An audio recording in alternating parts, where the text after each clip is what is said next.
guys, welcome to today's video. It's Cody and Erica, RX-7 Ranch, and we're in the shop. Tonight, we're doing...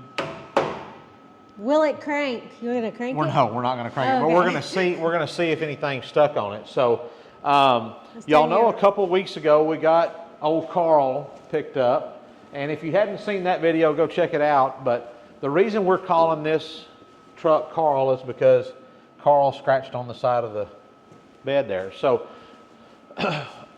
since we picked this truck up, I've had a little bit of time to do some research on it and figure out some stuff about it. So let's go over here and I'll show y'all something. These old trucks don't have serial numbers like pickups and cars do now. Their serial number was actually stamped on the frame.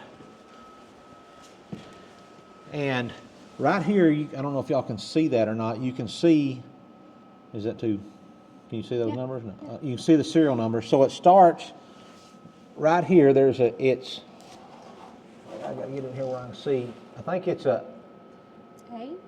that's an 839399 and an 839399. And then there's two numbers here that you can't really see, but I took a picture of it with my phone and was able to zoom in on it, and I could make it out. And I can't remember the numbers on it. I think it's 52. I'll have to go back and look. But anyways, there's a website called, I think, T137.com, and you can plug that 8-digit VIN number in, and it'll tell you the year and everything of this truck. So off of that VIN number that's stamped on the frame, I was able to figure out this is a 1954 Dodge Power Wagon. And there was only about 100,000 of this style of Power Wagon made from like 46 to 68 or something like that. And then another cool thing we found is, if you look right here, this T137 270 2708. Trying to get it over there good. Maybe zoom in. I'm trying to make sure I'm in it though. Oh. Before I start zooming. Can't see. There we go. So this is that T137. When you plug that number in, this is an original motor that would have came in this truck. So, so that's all been cool. So we've got her home, and we've just started ordering parts for Erica's truck, and we don't. Hold on. A lot of them have been asking for an update on my truck and why we're not wrenching on it, Cody. So tell them why. Why are we It not seems like wrenching on it? yours has taken front stage. Oh my gosh. We pulled it in the shop 2 days ago. Not really. We're ordering parts on mine, and so we don't have any parts for mine yet. But when we do, Carl will get pulled out of the shop, and we'll start in on Pearl. Carl and Pearl right there. But that brings up a good point, because Cody and Clarence think that I'm kind of a fair weather wrencher, right?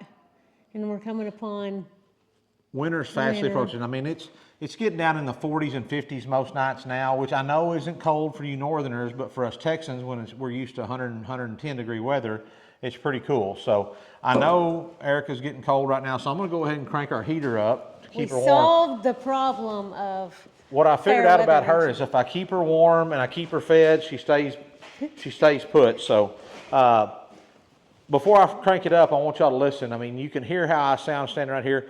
This is the all-new Sunfire. This one is the 120. They have a model smaller than this. They have a model larger than this. But this thing is bad to the bone. This one heats like how much square foot? I think it's like... double the shop or something? Yeah. I mean, 2,500 square feet or something. And our shop's 1,000. So it's way more than we need. But runs on diesel. It's pretty quiet. It's really quiet. And it also, or kerosene, you can run it on kerosene. It's also... I can't wait, I've got to get me one, but it's got a thermostat that you can hook up to it so it'll maintain the right temperature. You set your thermostat and it'll run it for you. So I'm excited about that. Best part? Best part right here. Where's it made? Made in the USA. Oh yeah, it's made in the USA. It's in Wisconsin, right? Is that the side? Huh? Does it say made in the USA right there? Uh-huh. Okay. In Wisconsin. Made in Wisconsin. So very quiet for a heater this size. This one holds like about 14 gallons of diesel. It's awesome. Boom. I'm going to be warm. I'm going to be wrenching. Let's go to that side and talk right quick. So since we've had Carl home, I pulled the carburetor off of it.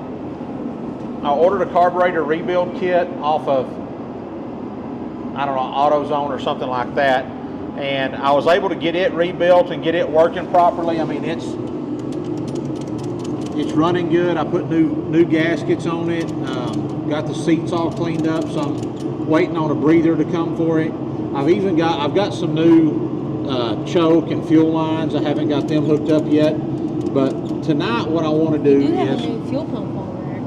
fuel Fuel filter. filter. Who put that on? E-Dog put that on That for looks me. nice. So I'm gonna go to the other side. You can film from there. So you can see here, if I try to, everything's pretty free, but right here it's really tight. Now we're gonna pull the spark plugs out, and I've had this old motor, so we're gonna pull the spark plugs out, and I want to show you the difference. That one's tight. Can't get the back one. It's kind of I'll get it. tight.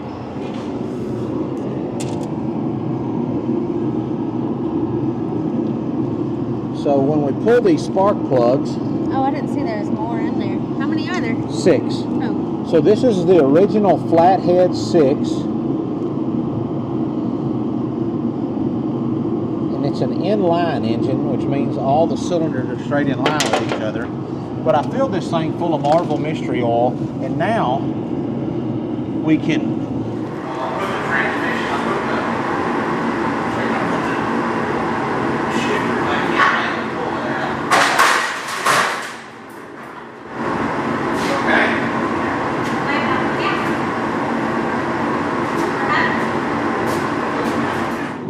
okay, guys, we're back to our regularly scheduled programming after the hood fell down on us. fell down on the camera, so we had to go get another camera because it broke. So, what I was saying is we've rebuilt the carburetor. We've been soaking the motor in Marvel Mystery Oil. So I've got a new coil to put on it and points and all that. But before we do anything, I was thinking I might just set this battery in there and just touch the starter and see what happens. Let's see if it tries to do anything. So, with that said, this is the ground cable. I'm going to put it on that side. So let's see. Be careful under that hood. Yeah. Oh, we have security camera. We can insert the footage. So we got old Carl hooked up there. So this wire right here runs straight down to the starter. And I'm going to touch the old Why? battery and let's see what happens. Did you see the light start flickering? Yeah, it's because it's dying.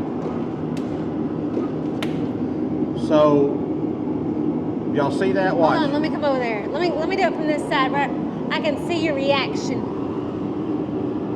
Y'all ready? Yeah. That's pretty awesome. So, that's really awesome. But what I think is happening right here is I put the transmission, the top of the transmission back on, and it's got the shifting forks in it. And I think what's happening, it must be hung in gear. That's why it's not turning plumb over. So if you'll give me just a second, we're going to kill the camera. I'm going to pull 6 bolts out and we're going to try something else. Okay, so we pulled the cover off the transmission, and now we kind of got it lined up where I think it's in neutral. So let's watch right here. Wow. Do what? I said, wow. So that's a good sign. So what does that tell us? If we think about it, what that tells us is that at least the cylinders are moving up and down, because otherwise the motor wouldn't be turning over.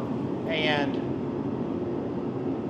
that's a good sign. So I think the next step is going to be, we're going to do an oil change in it and flush the motor out real good. We're going to flush out the water cavity in there good, and then we're going to see if we can get the points on, the ignition coil, some new spark plug wires, maybe jerry rig some kind of a switch that we can turn it on and off with and see what happens. So thanks for joining us, guys. It's been a blast. I want to say thank you to my new helper out here in the shop. I want you to get up. I'm sitting down right now because it's kind of late. It's pretty late, but I want you to model your new My new, your shop attire. my shop attire. I got the Duluth, what do you call these? Overalls. They're like a gardener overall, but Yeah. They're like the, what do you call this stuff? ripstop. Yeah, ripstop kind of stuff. And then I have my Ag Gear, like welder looking jacket on. Cody got me some pants too, but I wore those yesterday. So here's what I'm saying, guys: is if you want to spend time with your wife in the shop, Buy me clothes. make sure you keep her warm. Make sure she got something she can get dirty in that ain't her good clothes, and just be willing to slow down, explain, take a little time, and enjoy it because it's not a race. And dance in the shop at the end of the night. Yeah, we did that once, and now I'm sure she's going to want to do it every single time, but we're not. So until further ado, y'all keep wrenching. Woo! Ranching is what you're supposed to say. Keep ranching. And Praying. praying.